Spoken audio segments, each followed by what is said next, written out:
Hello everyone, मेरा नाम है अमित। आप देख रहे हैं डेली ऑटो लाइफ। इंडिया में डे बाय डे गाड़ियों की सेल बढ़ती चली जा रही है। हम लोग गाड़ी खरीदते जा रहे हैं। पहले जो गाड़ी किसी किसी के घर में दिखती थी ना, अब हर किसी के घर में गाड़ियां दिखती ही हैं। हमारी परचेजिंग पावर बढ़ गई है, गाड़ी ले लेते हैं, खूब सारी रिसर्च भी कर लेते हैं और गाड़ी हमारे घर आ गई। लेकिन उसके बाद क्या? उसके बाद भी तो बहुत सारी चीजें होती है ना। तो आज हम 5 उन टॉपिक्स के बारे में बात कर लेते हैं जिनका हमें पता तो है, हमें लगता है कि हमें पता है, लेकिन उसका हमें थोड़ा आधा अधूरा ज्ञान होता है। और आधा अधूरा ज्ञान हमेशा खतरनाक होता है। जब हमें जरूरत पड़ती है उस चीज की, तब हमें वो नुकसान दे देता है। तो 5 पॉइंट्स हम बात कर लेते हैं जो हमें कंफ्यूज कर देते हैं या हमारा नुकसान कर देते हैं। सबसे पहला पॉइंट है कार रजिस्ट्रेशन डेट या कार मैन्युफैक्चरिंग डेट। सुनने में एक ही लगता है, लेकिन ये होता अलग है। और जो आपके साथ खेल करना चाहते हैं ना, वो उसको अपने हिसाब से मैनिपुलेट कर देते हैं। किस तरीके से, आइए बता देता हूँ। कार की जब भी आप आरसी उठाएंगे, रजिस्ट्रेशन सर्टिफिकेट उठाएंगे, उसमें आपको 2 डेट लिखी हुई मिलेंगी। एक तो जिसमें कार मैन्युफैक्चर हुई है। अब इस नेक्सॉन का ही हम एग्जांपल ले लेते हैं। ये 2018 की मैन्युफैक्चरिंग है, लेकिन इसका रजिस्ट्रेशन ईयर जो है वो 2019 है, क्योंकि बनी थी 2018 में। रजिस्टर जब मैंने इसको खरीदा था, उसके बाद रजिस्ट्रेशन प्रोसेस इसकी 2019 में हुई थी। तो अब होगा क्या, इसमें क्या खेल हो सकता है आपके साथ? अगर आप गए हैं कहीं पुरानी गाड़ी खरीदने, नई में क्या हो सकता है उसकी भी बात करेंगे। नई में क्यों आपको जानना जरूरी है। जब आप पुरानी गाड़ी अगर कहीं खरीदने जाएंगे ना, तो आपको उसमें 2 डेट लिखी हुई मिल सकती हैं। आप डीलर से पूछ लेंगे ये 2018 या जो भी है, ये 2 डेट क्यों लिखी हुई हैं, तो बताएंगे बनी तो थी ये तब, लेकिन मार्केट में मतलब ऑन रोड ये आई है इस तारीख को, जिस तारीख को ये रजिस्ट्री हुई है, तो ये इसी ईयर की गिनी जाएगी। मतलब मान लेते हैं इसी के केस में, अगर मेरे को सेल करनी है, मैं डीलर हूँ, तो मैं किसी को बोलूँगा, अगर किसी ने देख लिया यार ये तो 2018 का मॉडल है, तो मैं उसको बोलूँगा नहीं ये 2019 का है, गवर्नमेंट के पास ये 2019 में रजिस्टर हुआ है, तो आप इसको 2019 का मानिए, 2018 का मत मानिए। उस हिसाब से इसके पैसे बढ़ जाते हैं। लेकिन ऐसा कभी नहीं होता है। जो मैन्युफैक्चरिंग डेट है ना, वही काउंट होता है। कौन सा वो वेरिएंट है, कौन सा मॉडल है, कौन से ईयर का मॉडल है, उसके हिसाब से हमेशा वो हमें देखा जाता है कि कौन सा ये वेरिएंट है। रजिस्ट्रेशन डेट को आप भूल जाइए। नई गाड़ी के केस में क्या होगा, आपने तो नई गाड़ी ली है, पुरानी गाड़ी आपको लेनी नहीं है, तो भी ये कहीं पर काम आ सकती है क्या? जी हाँ, बिल्कुल आ जाती है। अब फिर से नेक्सॉन को ले लेते हैं। 2018 का ये वेरिएंट है, मैंने लिया था, उसके बाद इसका फेसलिफ्ट आ चुका है, अभी एक और फेसलिफ्ट आना बाकी है। तो इस हिसाब से 3 इसके जो जनरेशन है वो आ गए हैं। बहुत सारी गाड़ियां हैं, 4 जनरेशन 5 जनरेशन आ गई हैं। आपके पास गाड़ी काफ़ी पुरानी हो गई है, अब आपको उसका कोई सामान लेना है, वो कुछ ख़राब हो गई है, आपको लाइट लेनी है, कुछ भी है, तो आप क्या करेंगे? फ़ोटो खींच कर ले जाएंगे। हो सकता है किसी को पता है, किसी को नहीं पता है। आपसे जाते ही या ऑनलाइन अगर आप खरीदते हैं तो यही पूछा जाता है कि मेक कौन सा है, कौन सी ईयर का मेक है, मॉडल कौन सा है। उसमें अगर आपको मॉडल पता है तो आप फटाफट डाल देंगे, आपके पास वो पार्ट आ जाएगा। कहीं पर ठीक कराने गए हैं, वहाँ पर वो फटाफट ठीक कर देंगे अगर आप उनको बता देंगे तो। लेकिन आपने बता दिया है कि 2019 है, मैं ही बता देता हूँ, लेट से 2019 है, और मान लेते हैं 2019 में कुछ नया आ गया है तब तक। अब होगा क्या है, तो ये 2018 का लेकर आएंगे वो 2019 वाला माल, वो इसमें फिट करने की कोशिश करेंगे, या तो वो फिट होगा नहीं। लेकिन उनको भी अगर नॉलेज नहीं होगी ना, तो वो ठोक पीट कर इसमें जो है वो फिट कर देंगे, और उससे जो है मोटा नुकसान हो सकता है। तो हमेशा 2 डेट होती हैं जो आपको ध्यान रखना है। एक तो कार मैन्युफैक्चरिंग मंथ या ईयर जिसको बोल देते हैं, और एक रजिस्ट्रेशन ईयर। और ये 2 ना सेम ईयर में भी हो सकते हैं। कैसे? जरूरी नहीं है ये चेंज होगा। 2018 में गाड़ी बनी है, 2018 में आपने ले ली, 2023 में गाड़ी बनी है, 23 में आपने ले ली।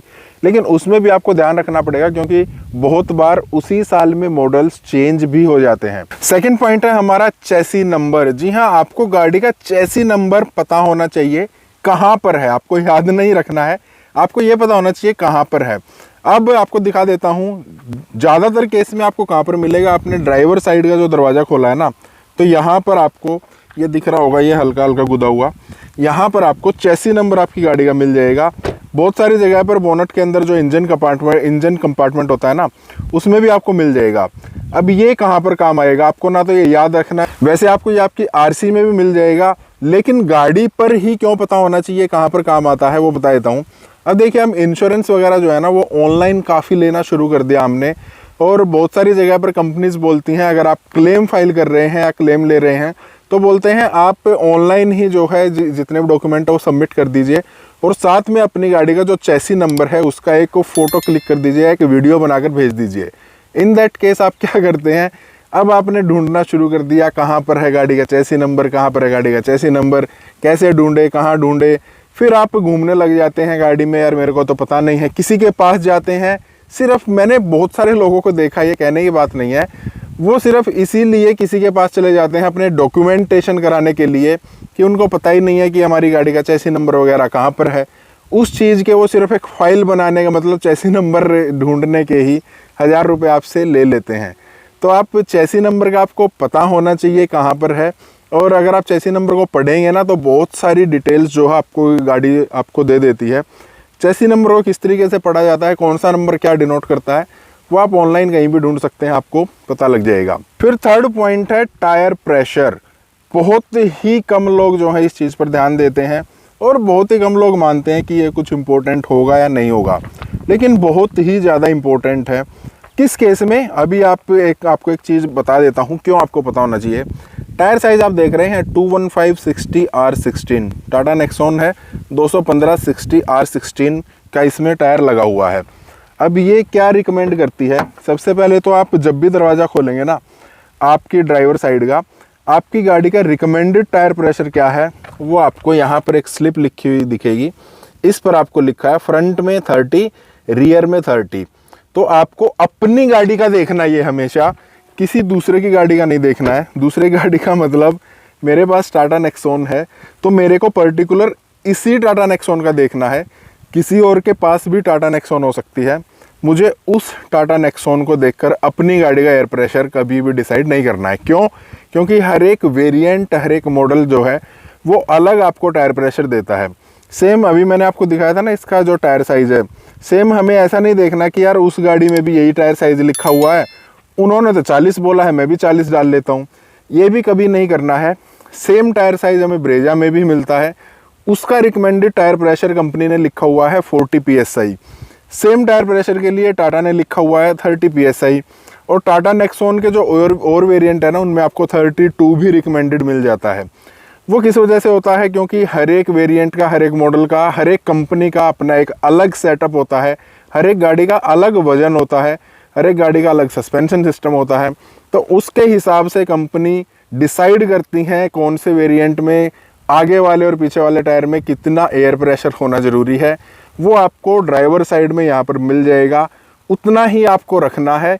किसी और को देखकर या बगैर देखे भी बहुत सारे लोग चलते हैं, वो नहीं करना कि यार गाड़ी में तो 30 ही होती है या 35 होती है, 40 ही होती है, ऐसा कभी नहीं करना है। जितना बोला गया है उतना ही आप रखिए। अब फोर्थ पॉइंट है जिसको लेकर मैंने बहुत ही सारे लोगों को देखा वो कंफ्यूज रहते हैं, वो है हमारी सर्विस। अब सर्विस को लेकर कंफ्यूजन कैसा, क्योंकि ये तो क्लियरली लिखा होता है यार, हमारी जो बुकलेट होती है कि उसमें आप इतने किलोमीटर के बाद या इतने टाइम के बाद आपको सर्विस करा लेनी है। स्टिल कंफ्यूजन कैसा? कंफ्यूजन इसलिए क्योंकि इंडिया में जितनी ज़्यादा गाड़ियाँ बिकती हैं ना उतनी ही कम वो चलती भी हैं। एक साल में 10,000 किलोमीटर चलने वाली गाड़ियाँ काफ़ी कम है, मतलब अगर उनकी परसेंटेज देखा जाए ना तो बहुत कम है। काफ़ी कम घरों में गाड़ियाँ जो है 10,000 किलोमीटर एक साल में चल जाती है, और यही चीज़ हमें कंफ्यूज कर देती है। कैसे? कोई भी गाड़ी जो है कम से कम 10,000 किलोमीटर के बाद बोलती है कि आपको सर्विस करा लेनी है, मतलब कोई भी कंपनी बोलती है।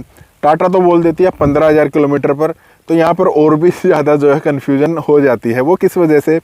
अब मान लेते हैं हमारी गाड़ी चली है 6,000-7,000 किलोमीटर, एक साल गाड़ी को हो गया है।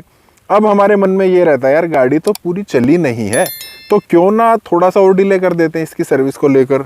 अभी तो 7,000 किलोमीटर ही चली है ना, 10,000 पे बोलती है कंपनी, एक साल को हम भूल जाते हैं।